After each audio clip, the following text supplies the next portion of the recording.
Saudara, kabar soal adanya pegawai KPK yang meminta penundaan pelantikan sebagai aparat sipil negara muncul hari ini. Pegawai KPK meminta penundaan sambil menunggu penyelesaian polemik 51 pegawai yang tidak diterima. Permintaan penundaan pelantikan ini dikabarkan sebagai bentuk solidaritas terhadap pegawai yang tidak lolos mengikuti tes wawasan kebangsaan sebagai salah satu syarat penerimaan sebagai aparat sipil negara. Kabar ini dibenarkan oleh sejumlah pegawai KPK yang tidak lolos tes kebangsaan. Sebelumnya, BKN menyatakan ada 51 dari 75 pegawai yang gagal lolos tes wawasan kebangsaan memiliki nilai merah dan tidak memungkinkan dibina untuk menjadi ASN.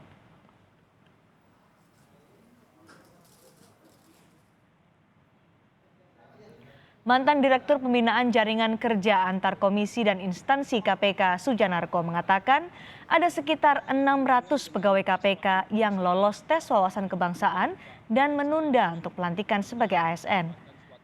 Sujanarko juga menyatakan salah satu alasan penundaan adalah karena para pegawai yang lulus meminta agar polemik soal tes wawasan kebangsaan ini diselesaikan terlebih dahulu. Ia menyebut perwakilan dari 75 pegawai yang tidak lolos tes wawasan kebangsaan mengapresiasi dukungan yang diberikan oleh pegawai KPK yang lulus. Informasi dan mengucapkan terima kasih ke pegawai internal KPK, kira-kira sekitar 600 orang yang menyatakan bahwa proses pelantikan pegawai ini perlu ditunda. Dengan alasan menurut teman-teman yang lulus adalah satu,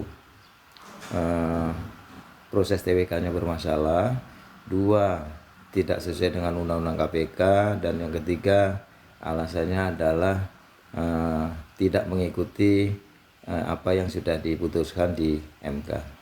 Demikian, dan saya sampaikan terima kasih kepada teman-teman yang ada di dalam yang terus-menerus bersemangat untuk memberantas korupsi. Pimpinan KPK masih belum memberi komentar terkait permintaan penundaan pelantikan pegawai KPK menjadi aparat sipil negara. Proses pelantikan masih tetap dijadwalkan berlangsung 1 Juni, bertepatan dengan hari lahir Pancasila.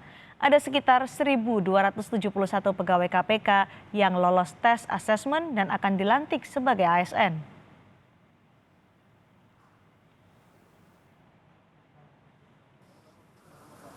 Mantan juru bicara KPK, Febri Diansyah, menilai permintaan penundaan pelantikan pegawai KPK menjadi ASN adalah bentuk solidaritas. Mereka yang lolos tes wawasan kebangsaan dan meminta penundaan pelantikan harus didengar aspirasinya. Suara ratusan pegawai KPK tersebut, meskipun mereka dinyatakan lolos atau memenuhi syarat sebagai ASN, itu perlu didengar. Karena pegawai KPK adalah salah satu fondasi penting pemberantasan korupsi melalui KPK itu bisa dilakukan. Dan kalau para pegawai KPK tidak didengar, tentu kita sangat khawatir dengan nasib Komisi Pemberantasan Korupsi ke depan. Apalagi kita tahu persis bahwa pelantikan tidak perlu terburu-buru. Ada waktu 2 tahun sebenarnya yang diatur di Undang-Undang Nomor 19 tahun 2019, batas waktu pegawai KPK menjadi aparatur sipil negara tersebut.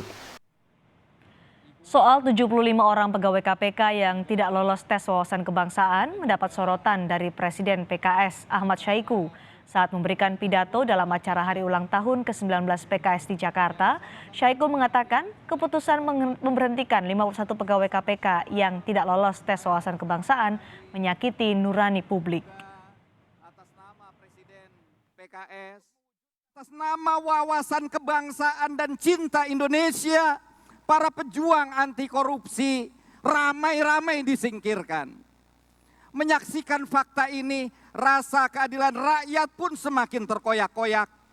Kesadaran nurani publik tersakiti karena ketika agenda pemberantasan korupsi dilemahkan, di saat yang sama dana bantuan sosial yang seharusnya diperuntukkan bagi rakyat yang terdampak pandemi justru dikorupsi habis-habisan oleh para pejabat negara yang korup.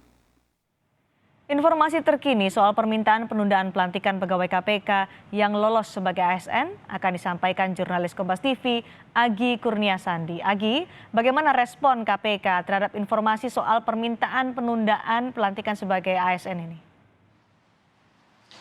Ya, Cindy, untuk informasi yang terakhir kami dapatkan dari pihak KPK, memang belum ada perubahan jadwal untuk pelantikan bagi 1.271 orang pegawai KPK yang memang telah dinyatakan lulus untuk dijadikan sebagai ASN. Nantinya akan dilantik pada tanggal 1 Juni mendatang atau 1 Juni tahun 2021 mendatang. Sedangkan untuk sisanya ataupun ada 75 pegawai KPK yang memang sebelumnya dinyatakan tidak lulus tes wawasan kebangsaan, dan dari 75 pegawai tersebut 24 memang dilakukan pembinaan oleh pihak KPK yang nantinya akan bekerjasama dengan Kementerian Pertahanan untuk melakukan pembinaan kepada 24 orang yang sebelumnya dinyatakan tidak lulus tes wawasan kebangsaan untuk dilakukan pembinaan terlebih dahulu. Sedangkan 51 orang sisanya ini sudah dilabel memiliki rapot merah begitu, Cindy, karena memang dinilai tidak memiliki nilai Pancasila ataupun tidak memenuhi kriteria memang seharusnya dilakukan ataupun yang harusnya dimiliki oleh seorang pegawai KPK yang nantinya akan menjadi ASN. Sedangkan untuk pemindahan ataupun tes wawasan kebangsaan ini juga sebenarnya menjadi polemik sendiri dengan saudara, dari beberapa ataupun dari 75 orang yang sebelumnya telah dinyatakan tidak lulus tes TWK ini juga mereka telah berusaha untuk melakukan mencari ataupun melakukan pembelaan ataupun pertolongan kepada beberapa lembaga. Salah satunya adalah mereka melakukan pelaporan kepada Dewan Pengawas KPK, dinilai oleh para 75 pegawai tersebut ada pelanggaran kode etik yang telah dilakukan oleh pimpinan KPK. Kemudian juga selain adanya laporan kepada Dewan Pengawas KPK, ada 75 pegawai KPK yang dinyatakan tidak lulus tes wawasan kebangsaan juga telah melaporkan kepada pihak Ombudsman karena memang dinilai adanya maladministrasi yang telah dilakukan oleh pimpinan KPK. Terakhir, ada juga laporan yang disampaikan oleh 75 KPK ini ataupun pegawai KPK yang memang dinyatakan tidak lulus tes wawasan kebangsaan ini melaporkan kepada Komnas HAM karena dinilai adanya pelanggaran HAM begitu dari tes wawasan kebangsaan. Alasannya ialah karena juga dari pihak 75 orang ataupun 75 pegawai KPK yang sebelumnya dinyatakan tidak lulus TWK ini ada beberapa alasan. Pertama, untuk mengenai pertanyaan yang disampaikan kepada para pegawai KPK dinilai ini merusak ataupun adanya pencorengan hak asasi manusia, ditambah lagi juga adanya nilai yang memang melecehkan perempuan. Jadi mereka sampai saat ini juga masih belum menerima jika nantinya 51 orang yang telah dinyatakan memiliki rapot merah, tidak memiliki anti Pancasila, maksud kami tidak memiliki nilai Pancasila, dan nantinya pada tanggal 1 November ini akan dinonaktifkan sehingga tidak bisa aktif di lembaga KPK itu sendiri. Kemudian juga sementara untuk penundaan pelantikan ASN ini baru kami dapatkan dari beberapa sumber yang memang telah dinyatakan sebelum tidak lulus TWK. Sedangkan untuk informasi yang kami dapatkan dari pihak KPK sendiri, kami coba menghubungi dari juru bicara, kemudian juga dari pimpinan KPK, Firly Bahuri. Sampai saat ini juga mereka belum bisa menginformasikan apakah nantinya akan ditunda pelantikan ASN tersebut ataukah memang sesuai dengan rencana yang akan berlangsung pada tanggal 1 Juni 2021 mendatang. Cindy. Baik, terima kasih jurnalis Kompas TV Agi Kurniasandi melaporkan langsung dari KPK Jakarta.